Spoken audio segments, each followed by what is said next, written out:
Hey, welcome back to the Too Fast channel. In today's video, we're going to be talking about an anti-glare screen protector for the Pioneer DMH-1500NEX. Now, this particular problem, which I've noticed, and it's especially problematic in a convertible, the majority of aftermarket head units, the screen displays are not the brightest, and you end up with a lot of glare when you're out in the sunshine. On convertibles, it's even worse.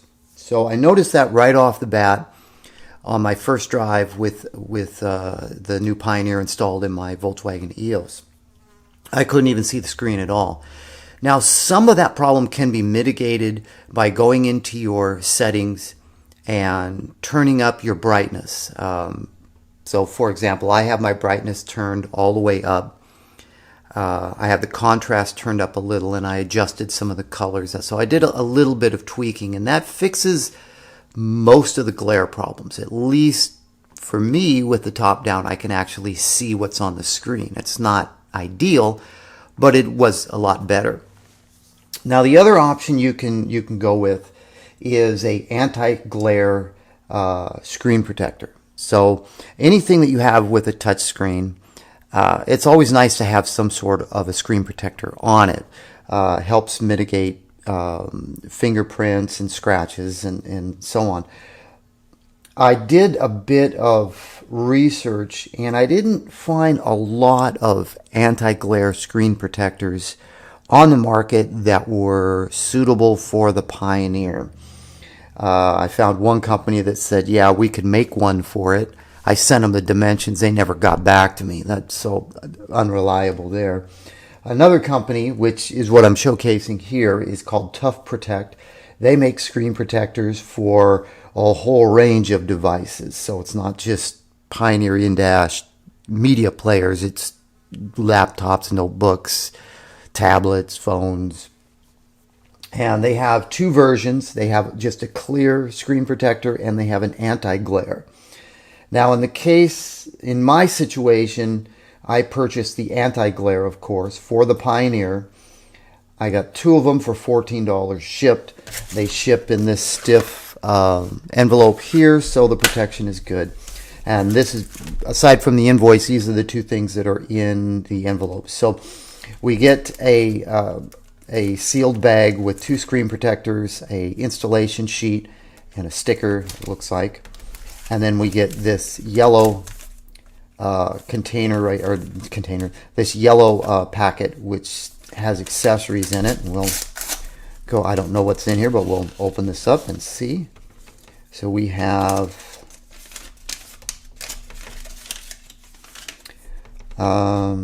this little piece of cardboard with an arrow on it, a screen cleaner, and dust absorber, guide stickers. Okay, I'm assuming these are used to, you put these on your screen protector so you can put it in place without actually having to hold it with your fingers and getting fingerprints on it.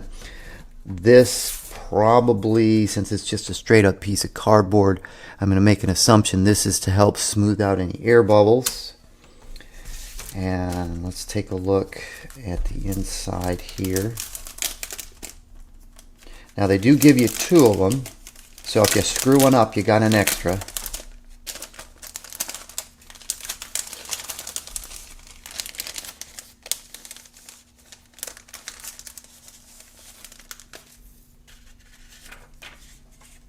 Okay, so there's some stickers on this. Back, front. Okay, let me set one of these down.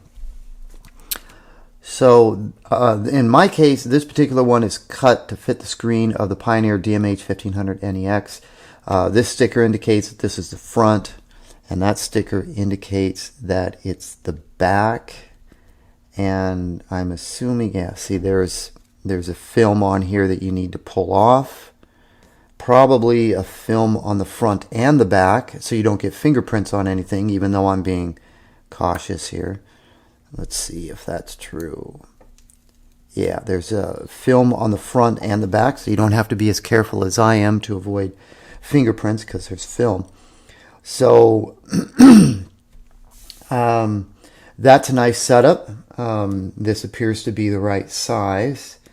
And let's take a look. I'll just go through this installation guide real quick. I'm sure it's not overly complicated. And it does appear that you can get a PDF off of their website, and their website address is here. This is one page. Let's see. So basically, you want to have clean hands. Keep the area dust-free as possible. Use the included dust absorber to remove any dust from the screen. I'm assuming that's what looks to be a little sticker. Use the microfiber cloth to clean the screen until you can't see any fingerprints. And then you attach the guide stickers. You touch the, okay, so you attach these guide stickers to the front.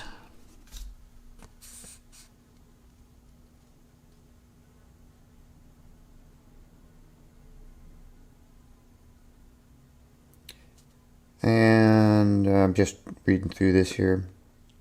So use these guide stickers to hold on to the screen protector as you put it in place. So you don't have to touch it with your fingers. And smooth it out with what they call a squeegee card. That's a little cardboard thing they included.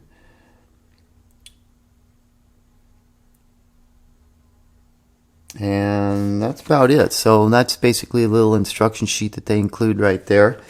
And the website, and I'll put the link to this in the description of the video. So if you want to check out one of these for your own particular application, you have that option. And last but not least, what else was in here? Just what I need is a sticker.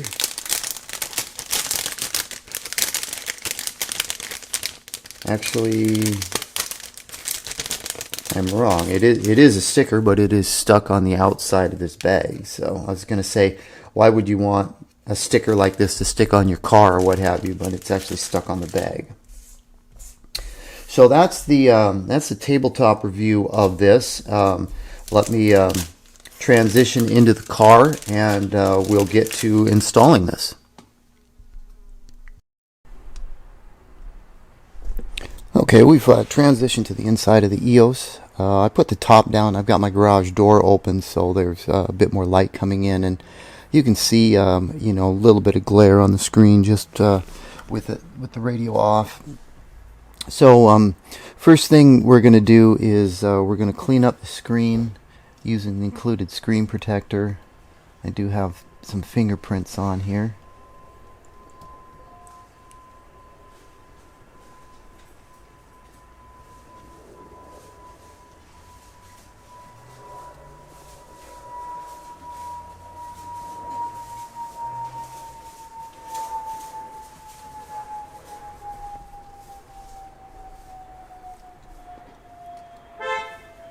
Since this is a fairly new radio media player, there's not going to be a lot of dust or fingerprints on here aside from me playing around with it, trying to adjust the brightness levels. And that's pretty much it for cleaning the screen. You can use the included dust pickup sticker that's included if you so need it. I don't see any dust or anything else on the screen, so I'm ready to prep the screen protector and get it installed.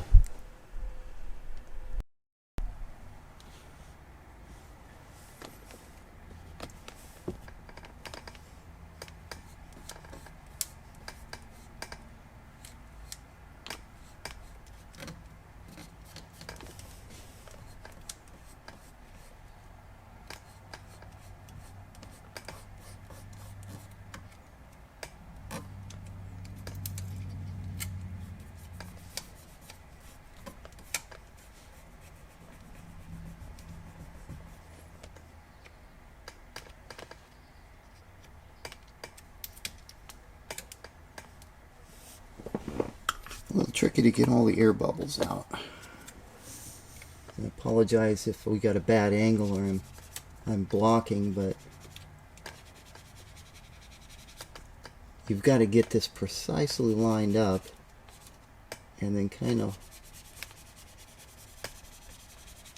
hold it while you work the air bubbles out from one side.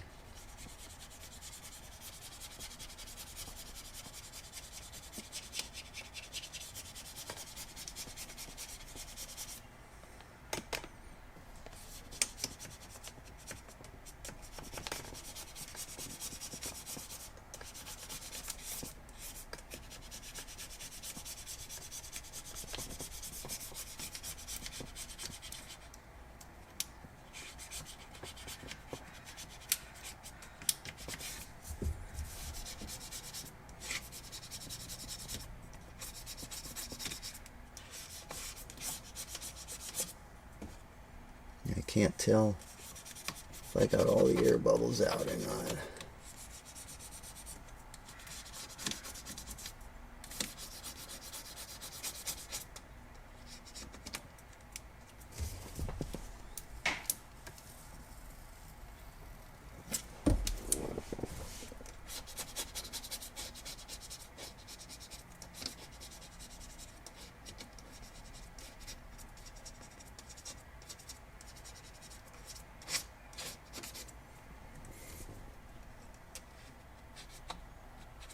Some of these air bubbles up here are on because I peeled the top layer off. I was testing that earlier in the video, so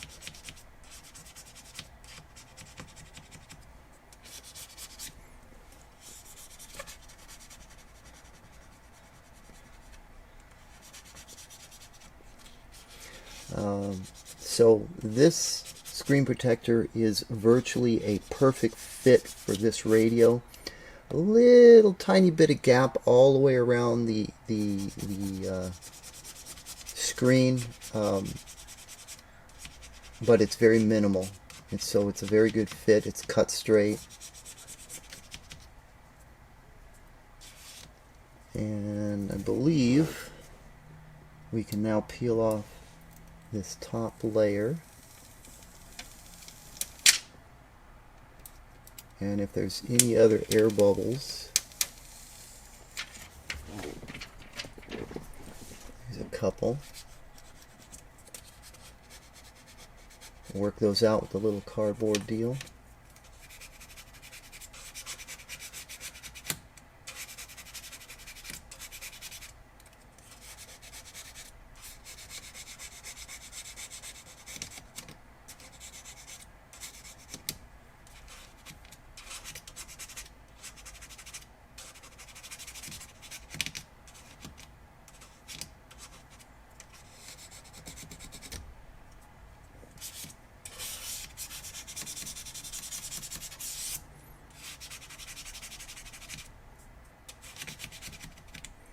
Couple little minor tiny air bubbles here, but other than that it's good.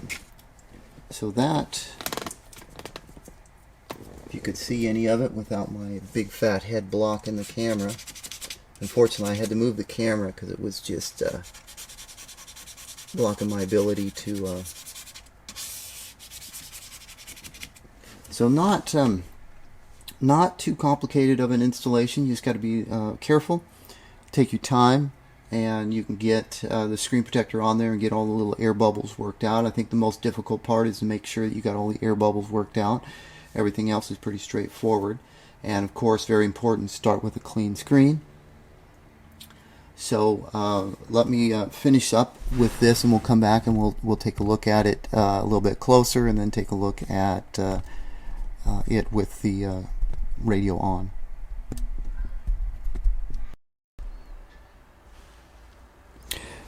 Okay, so we've got the anti-glare screen protector installed.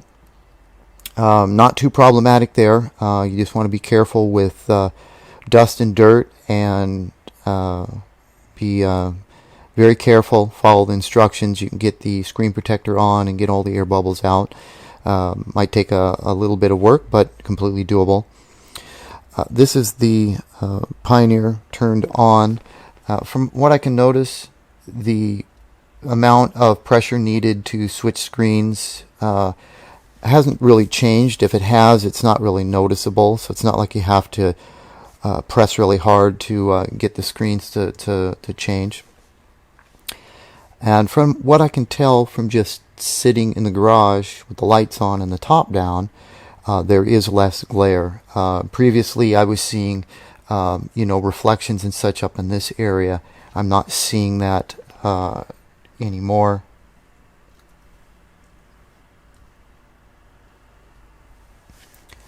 So especially on these black areas, I was seeing reflections, and so there definitely is a reduction in the amount of glare that I'm seeing. But the real test will be taking it out in the sun, which I'm going to do here shortly for a drive to see what the amount of reduction I get from the anti-glare is. So anyway, that's going to conclude the tabletop review of the anti-glare screen protector for the Pioneer DMH-1500NEX and the installation for what that's worth. I'll be back after I do a test drive with my final thoughts on how well this cut the glare driving around out in the sun with the top down.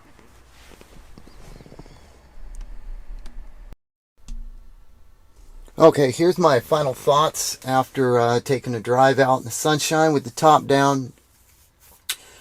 The anti-glare screen protector does make a noticeable difference. It's not a gigantic difference, but when you combine the anti-glare screen protector with screen display adjustments, like I mentioned, turning up the brightness, I think you've got a usable solution. So it's a combination of the two. I don't think either one by themselves is the best solution, but combine the two of them together and it fixes the problem for the most part. With the top down, the sun shining in, I can see all my controls. I can even see some of the things that were normally washed out, like right here, this is a radio station icon that is normally washed out because it's light green. I can actually make that out a little bit. Some of the other icons I can make out okay. The Apple Play screens are readable. The icons are readable, and I also double checked Waze, which I use a lot. Waze is usable. Now the good thing about Waze is, like you can see, I've got my phone mounted right here.